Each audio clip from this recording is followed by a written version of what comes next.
Good morning. So hello guys, मेरा नाम है असमत खान। आज हम देखने वाले हैं हमारा second point, that is resonance और मेसोमेरिक इफेक्ट। ओके, तो इलेक्ट्रॉनिक इफेक्ट में हम पहला देख चुके हैं इंडक्टिव इफेक्ट। नाउ आज हम देखेंगे रेजोनेंस और मेसोमेरिक इफेक्ट। तो बेटे सबसे पहले हम लोग जानेंगे कि एक्चुअली रेजोनेंस होता क्या है। ठीक है, तो हम बोलेंगे simply it's a delocalization of pi electron.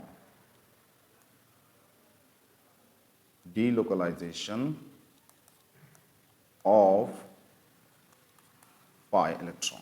Okay, तो बेटे आपको पहले वर्ड मीनिंग समझना पड़ेगा। What is localization, delocalize and what is localize. ठीक है, तो बेटे डीलोकलाइज का एक वर्ड टू वर्ड मीनिंग अगर हम निकालेंगे तो मतलब घूमने वाला। ठीक है, घूमने वाला, है ना, ताकि हमको समझने में आसानी।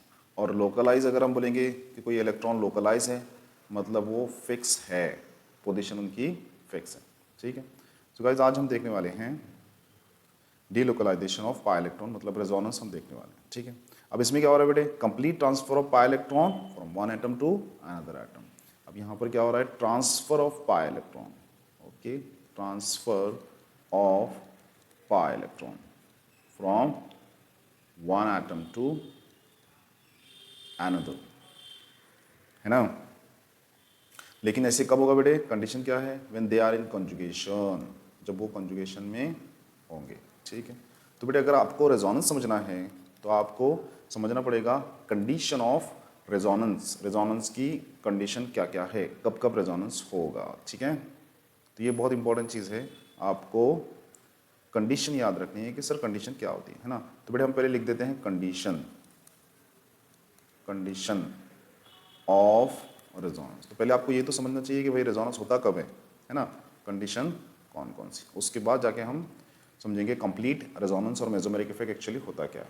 ओके, सो इसमें क्या होता है बेटे, सबसे पहली कंडीशन जो है कि सारे के सारे जो एटम हैं they must be in the same plane. ये बहुत इंपॉर्टेंट पॉइंट है बेटे, सेम प्लेन में होना चाहिए, सेम प्लेन में होना चाहिए। और क्यों होना चाहिए, ओके, ये एक क्वेश्चन है कि क्यों होना चाहिए सेम प्लेन। ठीक है, सेम प्लेन में होगा, सेम प्लेन में होगा तो क्या होगा बेटे, इसका मतलब एनर्जी ऑर्बिटल की, एनर्जी ऑफ ऑर्बिटल भी सेम होगी।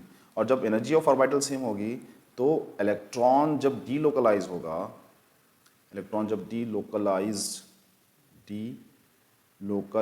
होगा, है ना, तो जब दूसरे वो ऑर्बिटल में जा रहा है तो वो भी तो सेम एनर्जी का होना चाहिए। जब सेम एनर्जी का होगा, है ना, तभी जाके डीलोकलाइजेशन होगा। इसलिए बोला है कि सेम प्लेन में होना चाहिए। अब सेम प्लेन में होंगे तो क्या होगा, सेम प्लेन में होने से क्या होगा कि एनर्जी सेम होगी। जब एनर्जी सेम होगी तो इलेक्ट्रॉन इजीली चला जाएगा। अब जैसे एक कंडीशन से मैं तुमको समझाता हूँ कि मैं आपको बोल रहा हूँ कि भाई यहाँ पे एक आपने टेबल रखा है। ठीक है, ये टेबल पे आप बैठे हो और उसके बाजू में एक टेबल रखा है। ठीक है, और आप ये टेबल पे जाने की कोशिश कर रहे हैं। अब चूंकि उसका पोजीशन और डायरेक्शन दोनों मतलब सेम हाइट पे रखा है ना, तो आपको यहाँ से यहाँ डायरेक्ट करने में आसानी होगी, मतलब you can easily transfer from here to here.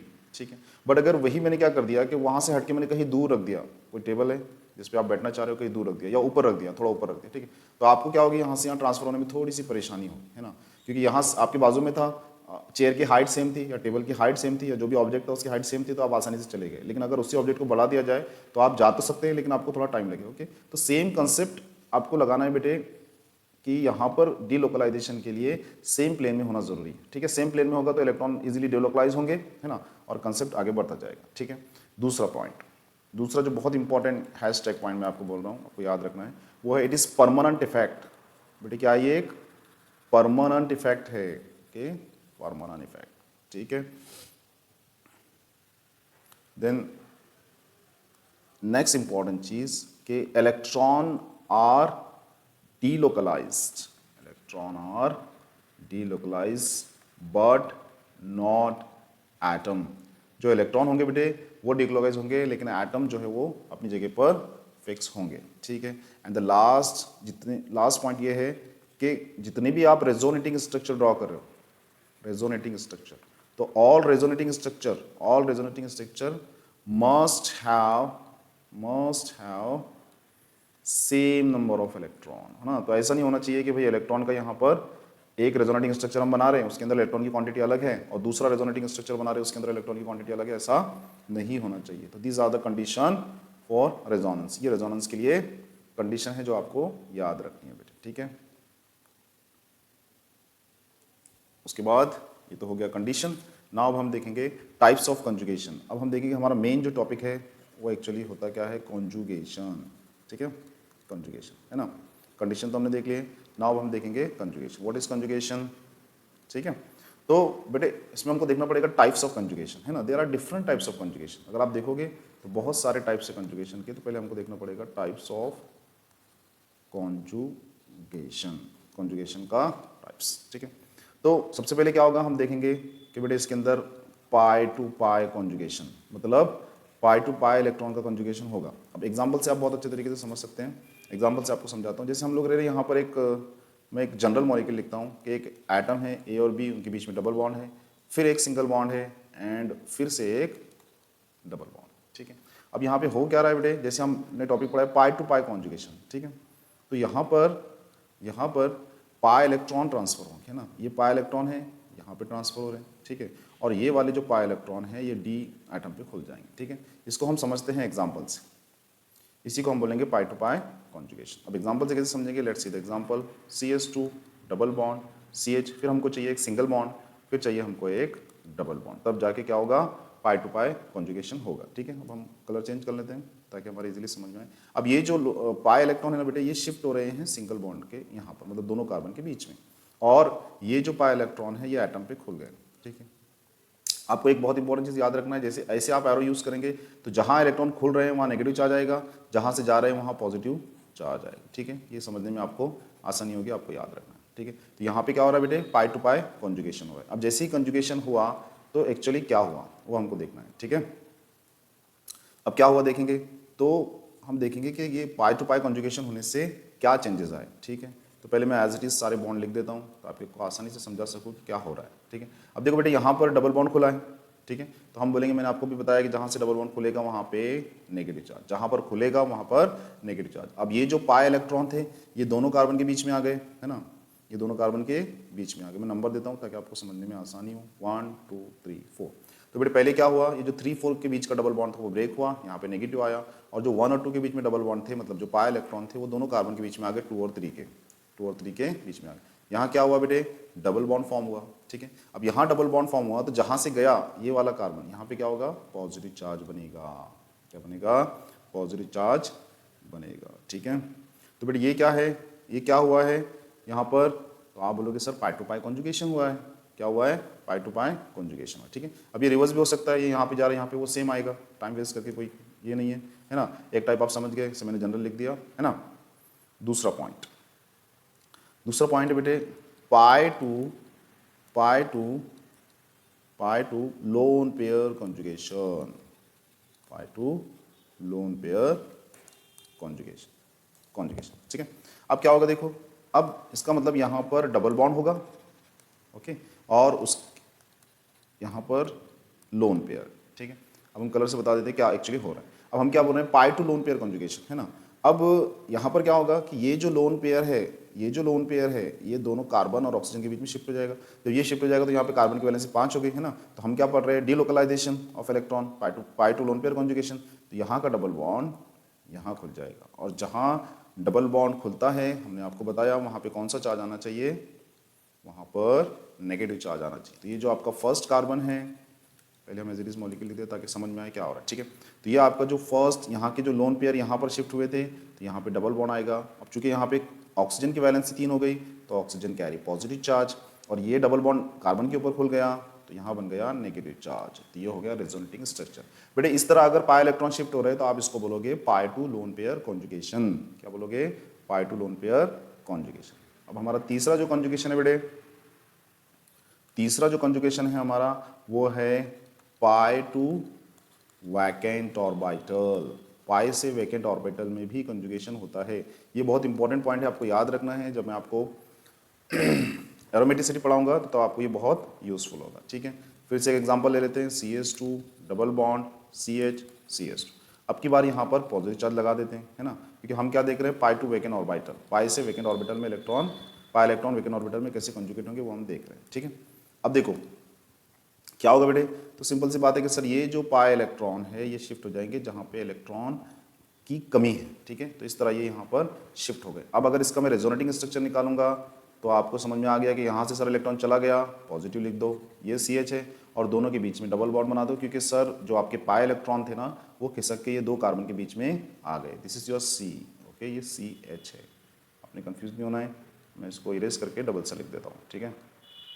This is your CH, क्या है बेटे, ये C है, ओके, और ये H, राइट, ओके। तो बेटे यहाँ क्या हो रहा है, pi to vacant orbital conjugation, मतलब इस तरह का भी कंजुगेशन हो सकता है।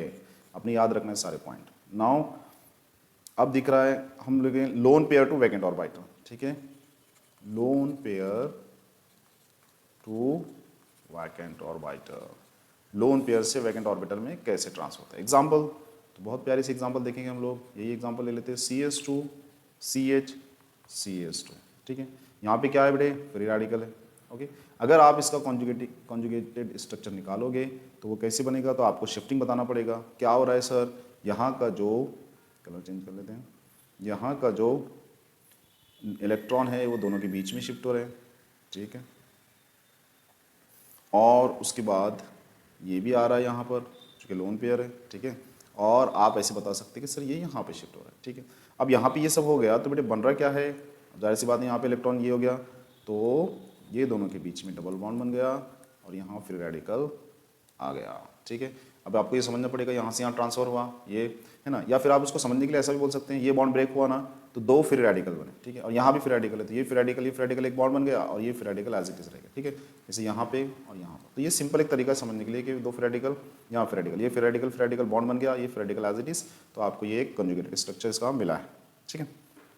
ओके, तो ये हो गया lone pair to vacant orbital, okay. तो बेटे ये चार कंडीशन है, वापस से आपको एक बार रिवाइज करा देता हूँ। ये चार कंडीशन है जो आपको याद रखना। कौन कौन से, विच आर दोस, पहले हमको देखना है कंजुगेशन, टाइप्स ऑफ कंजुगेशन में पाई टू पाई होता है, सेकंड होता है pi to lone pair. Pi to pi में क्या होता है, pi electron to pi electron conjugation होता है। यहाँ पे पाई टू लोन पेयर, मतलब लोन पेयर इधर से इधर ट्रांसफर होगा, पाई इलेक्ट्रॉन इधर खुल जाएगा, ठीक है।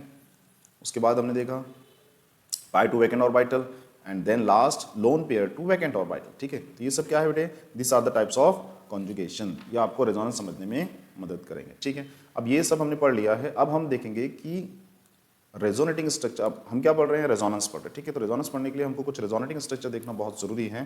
तो बेटे हम लोग देखेंगे, ठीक है, ड्रॉ रेजोनेटिंग स्ट्रक्चर, है ना। तो कुछ रेजोनेटिंग स्ट्रक्चर देखेंगे हम लोग, ड्रॉ नहीं करना है, रेजोनेटिंग स्ट्रक्चर पहले कुछ बता देता हूँ, फिर उसके बाद आपको एक दो क्वेश्चन सॉल्व करना है जो मैं आपको दूंगा, ठीक है। तो रेजोनेटिंग स्ट्रक्चर, अब बहुत ध्यानपूर्वक आपको देखना है बेटे रेजोनेटिंग स्ट्रक्चर कैसे। अब जैसे मैंने यहाँ पे लिख दिया फिनॉल, ठीक है, क्या लिख दिया, यहाँ पे लिख दिया मैंने फिनॉल। फिनॉल पे लगा होता है OH बेटे, ठीक है, और ये बेंजीन रिंग है तो इसके अल्टरनेट सिंगल डबल बॉन्ड हम बना लेते हैं, ये भी मिला हुआ है, ठीक है। अब आप सब लोगों को ध्यान से स्क्रीन के ऊपर देखना, इधर उधर नहीं देखना आजू बाजू में, ठीक है। सॉरी, तो हम लोग क्या निकालने वाले हैं, रेजोनेटिंग स्ट्रक्चर निकालने वाले, ठीक है। अब देखो जैसे मैंने आपको कंजुगेशन सिखाया, तो सबसे पहले आपको कंजुगेशन की कंडीशन देखना पड़ेगा कि सर क्या यहाँ पे कंजुगेशन पॉसिबल है। तो वापस एक बार बताऊँ, डबल बॉन्ड, सिंगल बॉन्ड और जो एटम है उसके ऊपर नेगेटिव चार्ज, तो कंजुगेशन होगा। Double bond, single bond, positive charge, तो कंजुगेशन होगा। अगर ये चीज़ें अल्टरनेट है तो double bond, single bond, free radical, conjugation होगा। Double bond, single bond, lone pair, conjugation होगा। उसमें से एक कंडीशन बच गई है, डबल बॉन्ड, सिंगल बॉन्ड और वैकेंट ऑर्बिटल, ठीक है। तो ये एक शॉर्ट ट्रिक है जो आप याद रख सकते हैं, राइट।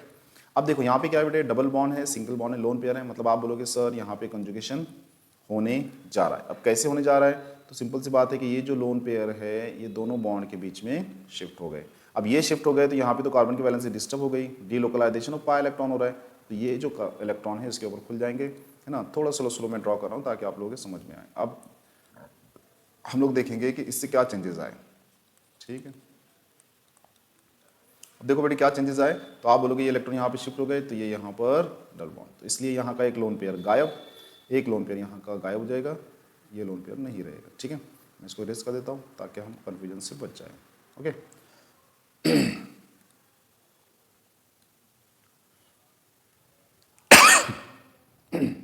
ओके, अब यहाँ पे क्या हुआ है, ये देखो ये बॉन्ड यहाँ पर खुला है तो बेटे यहाँ आ रहा है नेगेटिव चार्ज, और ये जो बॉन्ड थे वो एज इट इज रहेगा। ठीक है, अब देखो बहुत ध्यानपूर्वक मैं ड्रॉ कर रहा हूँ, बहुत स्लो ड्रॉ कर रहा हूँ जो आपको आने चाहिए। अब सेकंड कंडीशन में क्या हो रहा है, फिर से आपने देखना है कि सर क्या यहाँ पर कॉन्जुगेशन पॉसिबल है, तो आप बोलोगे है। ये देखो ये lone pair single bond double bond, अभी आपको बताया double bond single bond lone pair है तो कॉन्जुगेशन होगा। तो फिर ये जो इलेक्ट्रॉन है यहाँ शिफ्ट हो जाएंगे और ये जो आपका डबल बॉन्ड है ये इस कार्बन पे खुलने लगेगा, जिसके कारण बेटे बच्चे कंफ्यूज होते हैं इसके अंदर, आपने देखना, इसलिए मैं बहुत स्लोली बता रहा हूँ कैसे शिफ्ट होंगे इलेक्ट्रॉन। ठीक है, और यहाँ पर एक चीज़ आप मिस कर रहे हो कि लोन पेयर चले गए तो पॉजिटिव चार्ज भी आना चाहिए, तो ये आ गया पॉजिटिव चार्ज। अब यहाँ पे क्या हुआ है, ये बॉन्ड तो एज इट इज है, सबसे पहले जो एज इट इज है उसको लिख लेते हैं, फिर यहाँ पर डबल बॉन्ड बना, अब यहाँ पर अब की बार नेगेटिव चार्ज आया। ठीक है, अब फिर से आपको देखना कंजुगेशन पॉसिबल है क्या, तो आप बोलोगे यस सर, यहाँ पे नेगेटिव चार्ज है, ये दोनों के बीच में इलेक्ट्रॉन यहाँ पे शिफ्ट हो जाएंगे, फिर से ये वाला यहाँ खुलने लगेगा। ठीक है, फिर से एक रेजोनेटिंग स्ट्रक्चर पॉसिबल है सर, ठीक है पॉसिबल है तो लिख लो, कोई मसला नहीं है। ओके, ये इसको ऐसे है ना, और बाकी चीज़ें एज इट इज़। ये एक लोन पेयर लेके घूम रहा है ऑक्सीजन, ये डबल बॉन्ड यहाँ पर एज इट इज़ है ना, ये डबल बॉन्ड यहाँ पे शिफ्ट हो गए तो हमने यहाँ पे डबल बॉन्ड लिख दिया। अब ये बॉन्ड इस पर खुला है तो यहाँ आ रहा है नेगेटिव चार्ज, क्या आ रहा है बेटे नेगेटिव। अब फिर से मेरा क्वेश्चन ये है क्या रेजोनेंस पॉसिबल है, आप बोलोगे yes, double bond single bond double bond, ठीक है कॉन्जुगेशन पॉसिबल है, मतलब ये नेगेटिव यहाँ शिफ्ट हो जाएंगे और ये इलेक्ट्रॉन वापस ऑक्सीजन को मिल रहे हैं। तो बेटे बहुत ध्यानपूर्वक ड्रॉ करना है, जो लोग नया नया जीओसी पढ़ रहे हैं उनको बहुत अच्छे से आपको ये करना है। ठीक है, जो बॉन्ड एज इट इज़ है यहाँ पे लिख दिया, अब ये बॉन्ड यहाँ पे शिफ्ट हो गया। ठीक है, अब ये दो लोन पेयर हम वापस, एक लोन पेयर वापस आ गया, पॉजिटिव चार्ज न्यूट्रलाइज हो गया है ना। अब आप बोलोगे सर हमने इतने सब ये किया है, हुआ क्या है। ठीक है, इसको नंबर देते हैं 1 2 3 4 एंड 5, यहाँ पे हमने नंबर दिए। कितने रेजोनेटिंग स्ट्रक्चर है, तो आप बोलोगे सर 5 रेजोनेटिंग स्ट्रक्चर है। ठीक है, अब क्वेश्चन ये है सर क्या हुआ है इससे रेजोनेटिंग स्ट्रक्चर से, देखो आप लोग ऑब्जर्व करो क्या हुआ है स्क्रीन के ऊपर, सब लोग ध्यान से देखेंगे कि ये डबल बॉन्ड यहाँ पे था, अल्टरनेट इस तरह से था। अब देखो ये और ये इसको मैच करो, ये वाला है और ये वाला है, यहाँ पे डबल बॉन्ड था पहले, अब यहाँ पे डबल बॉन्ड आ गया है ना, तो मतलब क्या हुआ, तो इसका आंसर है sir delocalization of pi electron. Sir pi electron का डीलोकलाइजेशन हुआ है, क्या हुआ है, पाई इलेक्ट्रॉन का डीलोकलाइजेशन हुआ है। ठीक है, एग्जाम्पल लेते हैं जिससे कि भाई इलेक्ट्रॉन रिंग के बाहर आ रहा है। ठीक है, चलो अब बेटे एक एग्जांपल है, सबको ट्राई करना है। ठीक है, अब मैं यहाँ पर एक ग्रुप ले लेता हूँ एल्डिहाइड, ठीक है, और यहाँ पर double bond, alternate single double bond. चलो रेजोनेटिंग स्ट्रक्चर निकालेंगे। अब यहाँ पर एक बात आपको ध्यानपूर्वक याद रखनी है, और वो ये है कि ऑक्सीजन अपनी तरफ इलेक्ट्रॉन खींचेगा बॉन्ड से, क्योंकि ऑक्सीजन की इलेक्ट्रॉनिटी ज़्यादा होती है। तो इस बार बेटे क्या होगा कि रिंग से इलेक्ट्रॉन बाहर आ रहे हैं, हमारी लास्ट एग्जांपल हमने देखा था रिंग के अंदर जा रहे हैं, अब क्या हो रहा है, रिंग से इलेक्ट्रॉन बाहर आ रहे हैं, है ना। तो ये चीज़ का आपको ध्यान रखना है। ठीक है, नाउ अब हमने बना लिया रिंग, अब हमको बताना है कि भाई किस तरह इलेक्ट्रॉन शिफ्ट हो रहा है। यहाँ पर नेगेटिव चार्ज आ गया, बराबर है, और ये दोनों के बीच में डबल बॉन्ड आ गया, क्योंकि सर यहाँ से इलेक्ट्रॉन शिफ्ट हो गए जैसे आपने कहा। ठीक है, यहाँ अब एक चीज़ याद रखना है कि जब रिंग पे इलेक्ट्रॉन आ रहे थे तो रिंग पे नेगेटिव चार्ज, नाउ अब रिंग ने इलेक्ट्रॉन दे दिया है बेटे, तो यहाँ पे आ गया पॉजिटिव चार्ज। ये कार्बन का पॉजिटिव चार्ज है, आपने ध्यान रखना है। और रेजोनेटिंग स्ट्रक्चर को डबल हेडेड एरो से बताते हैं, सबको पता है, फिर भी आपने ध्यान रखना है। ठीक है, मैं थोड़ा दूर लिख देता हूँ, यहाँ पे O नेगेटिव और यहाँ पे double bond as it is carry हो रहा है। अब क्या हो रहा है, फिर से क्वेश्चन वही है कि क्या यहाँ पे रेजोनेटिंग पॉसिबल है, क्या यहाँ पे रेजोनेंस पॉसिबल है, ऑफ कोर्स पॉसिबल है। देखिए double bond single bond positive charge, और आपने कंडीशन बताया सर, तो आपको बताना है कि ये जो डबल बॉन्ड है ये शिफ्ट हो गया ऐसे, मतलब इलेक्ट्रॉन शिफ्ट हो गया इस तरह से। अब इसके नतीजे में होगा क्या, इसके नतीजे में इलेक्ट्रॉन शिफ्ट हो रहे हैं, फिर से एक रेजोनेटिंग स्ट्रक्चर आएगा। तो पहले जो बॉन्ड एज इट इज है उसको लिख देते हैं। अब ये यहाँ पे शिफ्ट हो गया तो डबल बॉन्ड यहाँ चला गया, अब ये कार्बन खाली हो गया तो यहाँ पर पॉजिटिव चार्ज, कौन सा चार्ज, पॉजिटिव चार्ज। ठीक है, बाकी सारी चीज़ें एज इट इज है ना। अब क्या हो रहा है बेटे, फिर से वही क्वेश्चन, क्या कॉन्जुगेशन पॉसिबल है, आप बोलोगे double bond single bond positive charge, yes sir conjugation possible है।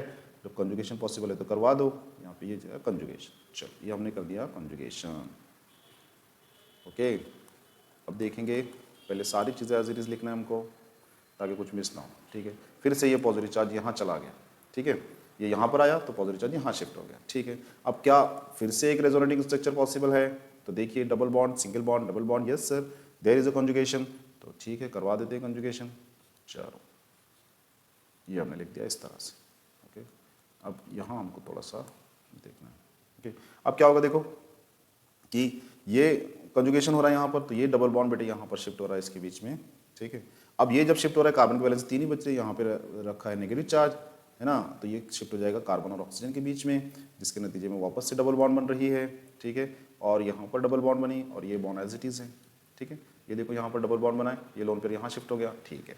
अब क्या हुआ है, फिर से नंबर देते 1 2 3 4 5। क्या हुआ है सर, 5 रेजोनेटिंग स्ट्रक्चर बने। क्या बना, 5 रेजोनेटिंग स्ट्रक्चर। सर क्या हुआ, इससे क्या चेंजेस आए, आप देख रहे हैं डबल बॉन्ड की पोजीशन, है ना, तो डीलोकलाइजेशन ऑफ पाई इलेक्ट्रॉन का डीलोकलाइजेशन हुआ है sir, delocalization of pi electron, जिसका प्रूफ आपको सामने दिख रहा है कि डबल बॉन्ड की पोजीशन चेंज हो रही है। अब क्वेश्चन ये है कि सर इससे फायदा क्या हुआ, है ना, इससे बेंजीन को क्या फायदा हुआ, सॉरी इससे रिंग को क्या फायदा हुआ, यहाँ बेंजाल्डिहाइड जो दिख रहा है उसको क्या फायदा हुआ है, या फिर मॉलिक्यूल को क्या फायदा हुआ है। तो एक सेंटेंस बेटे आप लोग लिख लो, बहुत इंपॉर्टेंट है जो आपको याद रखना है, more the resonating structure,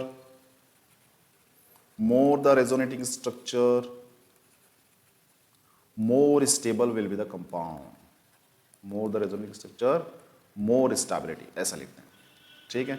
more the resonating structure, more stability, है ना। अगर आपको ये क्या करने में काम आएगा, कहाँ पर ये आपको अप्लाई होगा, कहीं पे आपको क्वेश्चन पूछा है कि which compound is more stable on the basis of resonating structure, तो आप बोलोगे अगर इसके 3 resonating structure आ रहे हैं, इसके 2 resonating structure है, तो आप बोलोगे सर ये रेजोनेंस स्टेबलाइज मॉलिक्यूल है, इसलिए इसकी स्टेबिलिटी ज़्यादा है। तो ये आपको पॉइंट वही समझाने की मैं कोशिश करूँ, more the resonating structure more stable will be the compound, ठीक है।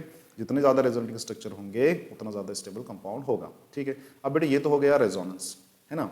अब आपको ये देखना है कि सर रेजोनेंस का हमको ज़रूरत क्या है रेजोनेंस की, हमको कहाँ लगेगा रेजोनेंस, ठीक है।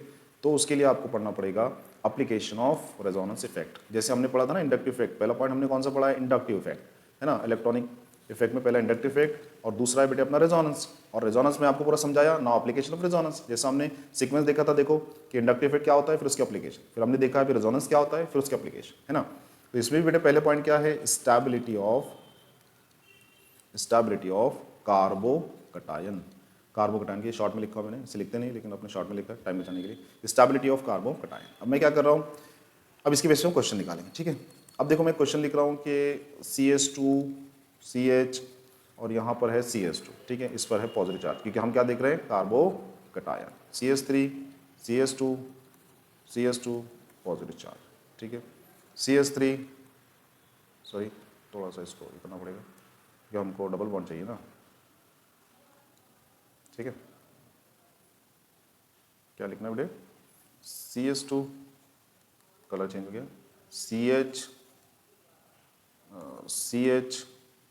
CH2, okay. तो यहाँ पर हमको देखना है बेटे कि क्या हो रहा है एक्चुअली, ठीक है। CH2 से हाँ यहाँ पे आपको एक CH2 लगेगा क्योंकि वैलेंसी पूरी नहीं हो रही है, ठीक है। अब देखो ये 3 कंपाउंड है बेटे आपके सामने, ठीक है। अब इसको आपको क्या करना है, आपको बताना है कि किसकी स्टेबिलिटी ज़्यादा है, ठीक है। अब हम क्या पढ़ रहे हैं, रेजोनेंस। तो सबसे पहले बेटा आपको चेक करना है कि क्या मॉलिक्यूल में रेजोनेंस है, जो कंडीशन मैंने आपको बताया उस हिसाब से। अब देखते हैं पहली मॉलिक्यूल में है क्या, double bond single bond positive charge, मतलब सर यहाँ पर रेजोनेंस है, यहाँ पे रेजोनेंस है सर नहीं है, यहाँ पर रेजोनेंस है सर, डबल बॉन्ड तो दिख रहा है, सिंगल बॉन्ड, लेकिन एक जो पॉजिटिव चार्ज है वो एक अल्टरनेट नहीं है ना। हम लोग क्या कंडीशन बताया था आपको, double bond single bond positive charge ये अल्टरनेट पोजीशन पे होना चाहिए, लेकिन यहाँ पे क्या है, देखो यहाँ पर है, अगर यहाँ होता तो ठीक है, यहाँ होता तो वो रेजोनेंस नहीं है। तो फिर यहाँ पे क्या हो रहा है, तो आप बोलोगे सर इथाइल ग्रुप है ना, यहाँ पे क्या हो रहा है बेटे, प्लस I हो रहा है सर, ठीक है। अब यहाँ पे अल्किनिल ग्रुप दिख रहा है आपको, CH2 डबल बॉन्ड, तो आप बहुत होशियार हो आप लोग, आपको पता चल गया सर यहाँ पर माइनस I हो रहा है क्योंकि सर अल्किनिल ग्रुप है, तो यहाँ पर माइनस I हो रहा है, ठीक है। अब देखो आपने ऑलरेडी सीख रखा है सर स्टेबिलिटी जो होती है, स्टेबिलिटी ऑफ कार्बोकटायन, इससे पहले स्लाइड में भी आप उसके पहले वीडियो में बताया आपको sir, directly proportional to plus I होती है and inversely proportional to minus होती है। डब्बा आपको याद कर लेना, आपको बहुत काम आएगा, ठीक है। अब यहाँ पे सर आपने बोला है कि रेजोनेंस हो रहा है, और अभी आपने बताया कि जहाँ पे रेजोनेटिंग स्ट्रक्चर आता है वहाँ पे मॉलिक्यूल ज़्यादा स्टेबल होता है। तो नो डाउट सबसे पहला अगर आप इसको नंबर दे देंगे 1 2 3, तो आपका आंसर क्या होगा, तो आप बोलोगे सर जो रेजोनेंस स्टेबलाइज है ना सर, आपने तो बताया जो रेजोनेंस स्टेबलाइज होता है मतलब उसकी स्टेबिलिटी ज़्यादा होती है, तो ये रेजोनेंस से स्टेबिलिटी ज़्यादा रही है ना, तो पहला मॉलिक्यूल बहुत ज़्यादा स्टेबल होगा, है ना। यहाँ पे आपको स्टेबिलिटी ऑर्डर में लगाना था, कार्बोकटायन की स्टेबिलिटी ऑर्डर में लगाना था। तो first molecule is more stable, then अब देखो, अब यहाँ पे क्या हो रहा है, अभी आपको बताया स्टेबिलिटी डायरेक्टली पूछो प्लस है, अब यहाँ पे प्लस आ रहा है, यहाँ पे माइनस हो रहा था। अब क्या हो रहा है, देखो फर्स्ट मॉलिक्यूल तो हमारा हमने निकाल लिया कि सबसे ज़्यादा ये इसका सबसे ज़्यादा स्टेबल है क्योंकि रेजोनेंस स्टेबलाइज। अब कंपटीशन बचा दोनों में, तो जहाँ पे प्लस आया हो रहा है उसकी स्टेबिलिटी ज़्यादा होगी, जहाँ पे माइनस है उसकी स्टेबिलिटी कम होगी। तो आप बहुत आसानी से लिख लोगे सर 2 3, है ना, ये रहेगा आपका ऑर्डर। पहला ज़्यादा स्टेबल है 2 से, 2 ज़्यादा स्टेबल है 3 से। ठीक है, और क्वेश्चंस देखते हैं ताकि आपके आइडियाज़ क्लियर हो, है ना। अब की बार हम जरा एक अच्छा क्वेश्चन देखेंगे, लेवल 2 क्वेश्चन आप इसको बोल सकते हो, लेवल 2 क्वेश्चन। ठीक है, अब देखो मैं एक मॉलिक्यूल लिख रहा हूँ यहाँ पर, हम लोग लिख रहे हैं C, यहाँ पर है उसके एक रिंग C6H5, है ना, मतलब फिनिल रिंग लगा रहा हूँ मैं, यहाँ भी C6H5 और इसको दे दे रहा हूँ कार्बोकैटायन, है ना। आपको बताना है कौन सा कार्बोकैटायन ज़्यादा स्टेबल है। यहाँ पे लिख रहा हूँ C6H5, यहाँ भी C6H5, है ना। अब आप लोग समझ रहे हैं सर ने क्या दिया एग्जाम्पल, फिनिल रिंग का एग्जाम्पल है बेटे। यहाँ पे है CH2 पॉजिटिव चार्ज और इसको लगी है एक फिनिलिन C6H5। ठीक है, C6H5 है ये, बराबर, नहीं तो C6 ऐसा नहीं, C6 ये लोअर डाउन, बराबर याद देखना है आपको। ठीक है, अब ये 3 मॉलिक्यूल में से अगर मैं आपको बोलूँ कि which one is more stable, तो आप फिर से क्या चेक करोगे बेटे, आप चेक करोगे सर जहाँ पर रेजोनेंस ज़्यादा होगा, जिसके ज़्यादा रेजोनेटिंग स्ट्रक्चर होंगे, जिसके ज़्यादा रेजोनेटिंग स्ट्रक्चर होंगे वो ज़्यादा स्टेबल होगा, है ना। तो अब देखो यहाँ पर क्या हो रहा है, थोड़ा मैं आपको इसको एक्सप्लेन कर देता हूँ। यहाँ पर है एक्चुअली C6H5 रिंग, ठीक है, यहाँ पर भी है C6H5 रिंग, ठीक है। अब देखो यहाँ पर क्या हो रहा है, double bond, positive charge single bond double bond, positive charge single bond double bond, positive charge single bond double bond, मतलब यहाँ पे भर भर के रेजोनेंस हो रहा है। देखो जरा गौर से, यहाँ पे बहुत ज़्यादा रेजोनेंस होगा, है ना, मतलब बहुत ज़्यादा रेजोनेटिंग स्ट्रक्चर मिलेंगे। तो ये वाला जो कंपाउंड है, अब यहाँ पे 2 फिनिल रिंग है तो ये थोड़े लेस होंगे, ये थोड़े लेस होंगे, है ना। तो अगर यही क्वेश्चन को मैं पूछूँ कि which one is more stable, तो आप अगर मैं इसको नंबर दे दूँ 1 2 3, है ना, तो आप क्या बोलोगे सर ये तो बहुत आसान क्वेश्चन है ना। पहला वाला ज़्यादा स्टेबल होगा सेकंड से, सेकंड वाला ज़्यादा स्टेबल होगा थर्ड से। कितना इजी क्वेश्चन था। ठीक है, अब ये क्वेश्चन को ना अपन थोड़ा मॉडिफाई करते हैं। क्या करते हैं, एक काम करते हैं सर, यहाँ पे प्लस आई इफेक्ट वाला भी मॉलिक्यूल डाल देते हैं ताकि आपका कन्फ्यूजन बढ़ जाए, है ना।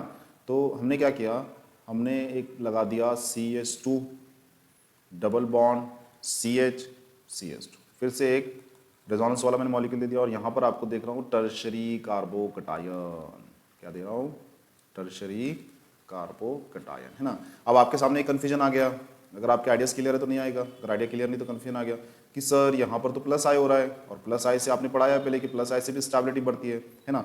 लेकिन यहाँ पे आपको याद रखना है, अगर कहीं पे आपको रेजोनेंस दिखाई दे रहा है ना, और प्लस आई दिखाई दे रहा है तो रेजोनेंस से भी स्टेबिलिटी बढ़ती है, प्लस आई से बढ़ती है, लेकिन रेजोनेंस इफेक्ट को आपको प्रेफरेंस देना है।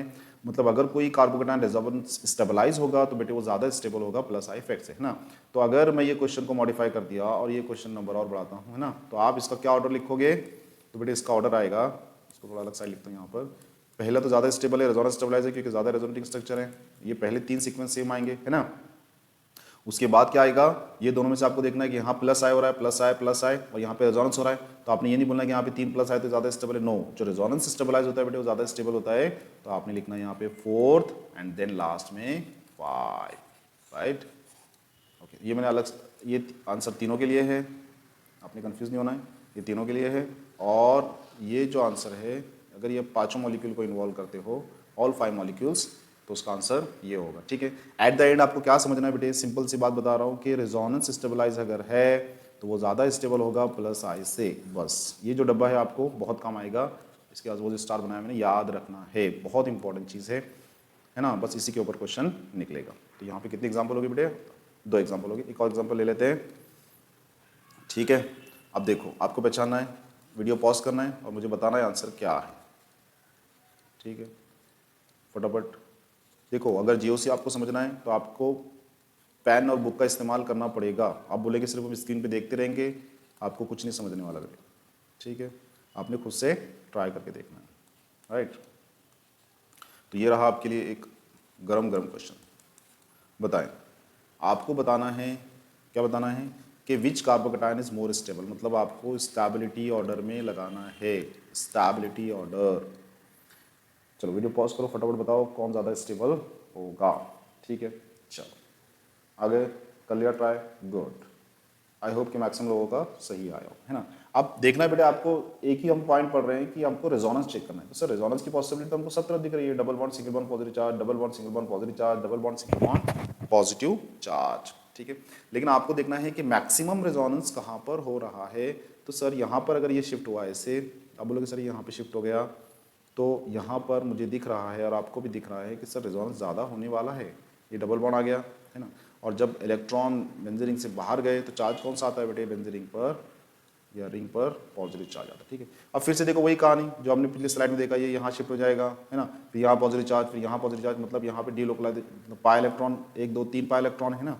तो ये ज़्यादा मैक्सिमम रेजोनेंस होगा, क्या होगा, मैक्सिमम रेजोनेंस। तो सिंपल आप बोलोगे सर ये बहुत ज़्यादा स्टेबल होगा। यहाँ पे 2 डबल बॉन्ड दिख रहा है, ये यहाँ पे शिफ्ट होगा, है ना, यहाँ पॉजिटिव आएगा, फिर यहाँ से कॉन्जुगेशन पॉसिबल है ना, फिर से वही स्ट्रक्चर आएगा, टाइम वेस्ट नहीं करते हम लोग, है ना। तो यहाँ पे 2 रेजोनेटिंग स्ट्रक्चर, यहाँ पे 3 रेजोनेटिंग स्ट्रक्चर, यहाँ पे 1 है। तो आपने क्या बोला है, जहाँ पे रेजोनेटिंग स्ट्रक्चर ज़्यादा होंगे वो ज़्यादा स्टेबल होगा। तो तीसरा जो मॉलिक्यूल है वो ज़्यादा स्टेबल है सेकंड से, इसको नंबर देते हैं 1 2 3। 3 ज़्यादा स्टेबल है 2 से, 2 ज़्यादा स्टेबल है 1 से, ठीक है। गुड, आई होप कि आप लोगों का राइट आया होगा, नहीं राइट आया तो प्लीज़ इसको क्लियर कर लेंगे। देन उसके बाद एक एग्जांपल देखेंगे। हाँ, क्या करते हैं, 5 मेंबर रिंग लेते हैं, उस पर पॉजिटिव चार्ज लगाते हैं, देखो कंजुगेशन हो रहा है क्या, कंडीशन चेक करना है, बार बार आपको बता रहा हूँ, ठीक है। रेजोनेंस पॉसिबल है क्या, यहाँ पॉजिटिव चार्ज, यहाँ डबल बॉन्ड। अब क्या करते हैं, हाँ ये भी चलेगा। अब क्या करते हैं, आप इसको ऐसे करके यहाँ दे देते हैं, ठीक है।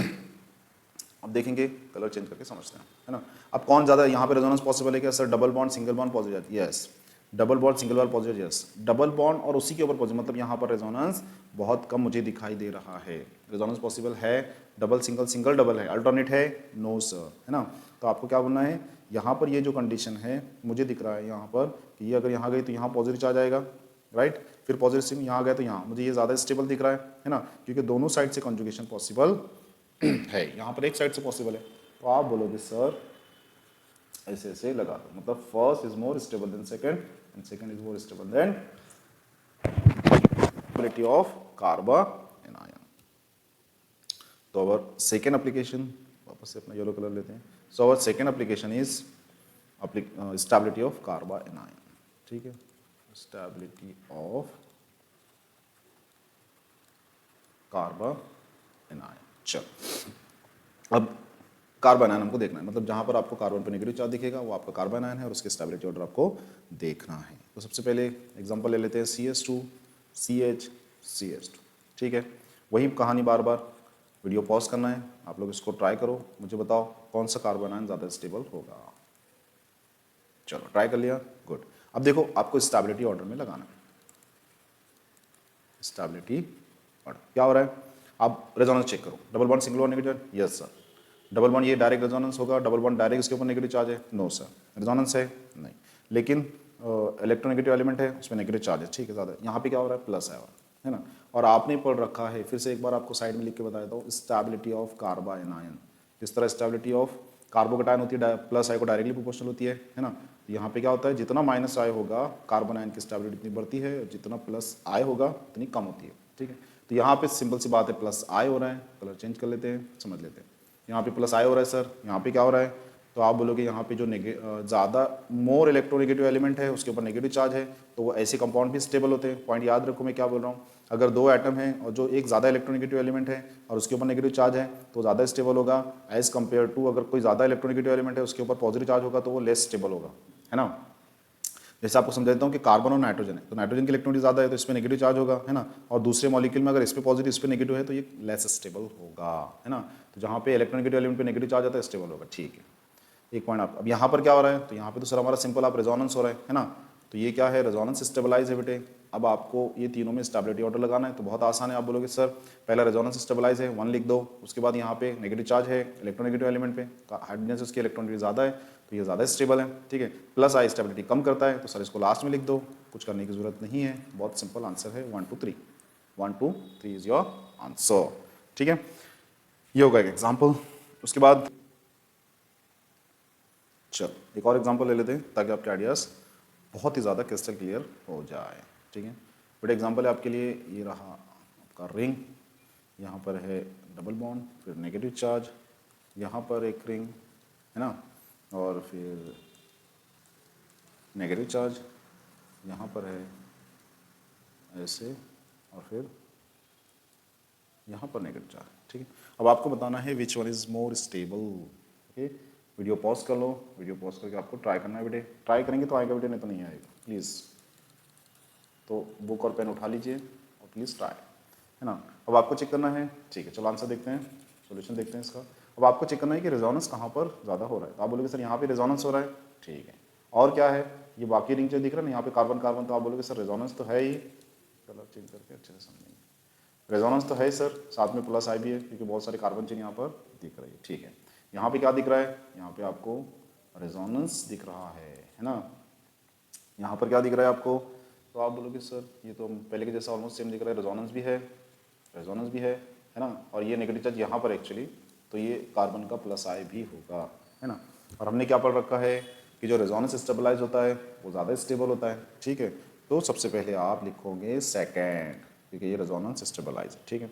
अब उसके बाद आप बोलोगे सर दो रेजोनेंस तो फर्स्ट और थर्ड में भी है, लेकिन यहाँ पे क्या हो रहा है, यहाँ पर क्या हो रहा है, नेगेटिव चार्ज देखो, और यहाँ पर क्या हो रहा है कि सर जो सेकंड वाला तो फर्स्ट हो गया, अब ये फर्स्ट वाला देखो, यहाँ पे डबल बॉन्ड है ना, तो डबल बॉन्ड से क्या होगा, थोड़ा सा वो माइनस आई इफेक्ट भी शो करेगा, क्या करेगा, माइनस आई इफेक्ट शो करेगा डबल बॉन्ड, इसकी वजह से इसकी स्टेबिलिटी बढ़ जाएगी, है ना। और यहाँ पे क्या हो रहा है, CH3 प्लस आए और यहाँ से भी प्लस आए, देखो यहाँ से प्लस आए, यहाँ से भी प्लस आए, तो आप बोलोगे सर जो थर्ड वाला है वो लीस्ट स्टेबल होगा। सर बात सबको हजम हो रही है बात, सेकंड वाला ज़्यादा स्टेबल है क्योंकि रेजोनेंस स्टेबलाइज है, यहाँ पे भी प्लस आए, प्लस आई क्या करता है, स्टेबिलिटी को कम करता है, यहाँ पे दो प्लस आए, देखो ये भी और ये रिंग का भी, है ना, सबसे लीस्ट स्टेबल होगा। सो योर आंसर इज 2 1 3, क्या आएगा 2 1 3।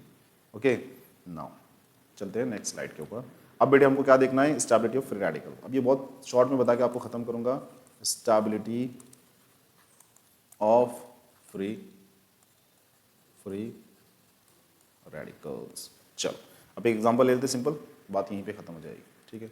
ऑलमोस्ट कार्बोकेटाइन जैसे होगा बेटे इसका, CH CH2 यहाँ पे एक फ्री रेडिकल, ठीक है, CH2 CH यहाँ पर एक फ्री रेडिकल, और CH2 CH CH CH, जरा एग्जांपल बदल देते हैं, थोड़ी इंटरेस्टिंग, ठीक। चलो अब आपको बताना है यहाँ पर कि which free radical is most stable, मतलब आपको स्टेबिलिटी ऑर्डर लगाना है, स्टेबिलिटी ऑर्डर। चलो लगाओ फटाफट, वीडियो पॉज करके फटाफट लगा दो। चलो now back to the solution, 1 2 3, ये आपको नंबर दे दिया मैंने। अब देखो कहाँ पर क्या हो रहा है, तो आपको देखना बेटे कि रेजोनेंस कहाँ पर हो रहा है। आप बोलोगे सर यहाँ भी रेजोनेंस हो रहा है, चलो लिख देते हैं यहाँ रेजोनेंस हो रहा है भाई, आप लोग बोल रहे हैं तो लिख देते हैं रेजोनेंस। चलो यहाँ रेजोनेंस होगा, आप बोलोगे नो सर आप कैसी बातें करें, नो रेजोनेंस, है ना।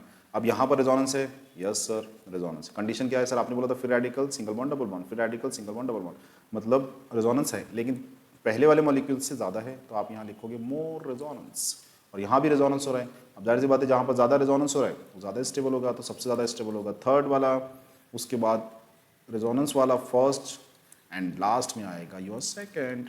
कितने लोगों के आंसर सही है, वेरी गुड। तो 3 1 2 3 1 2 3 1 2 अपने आप को राइट कर दो, इन लोगों के आंसर राइट, ठीक है। तो ये था बेटे stability of carbocation, carbon ion और फ्री रेडिकल, ये थी एप्लीकेशन ऑफ रेजोनेंस, ठीक है। तो आज का वीडियो यहीं पे स्टॉप करते हैं, आई होप आपको पसंद आया होगा।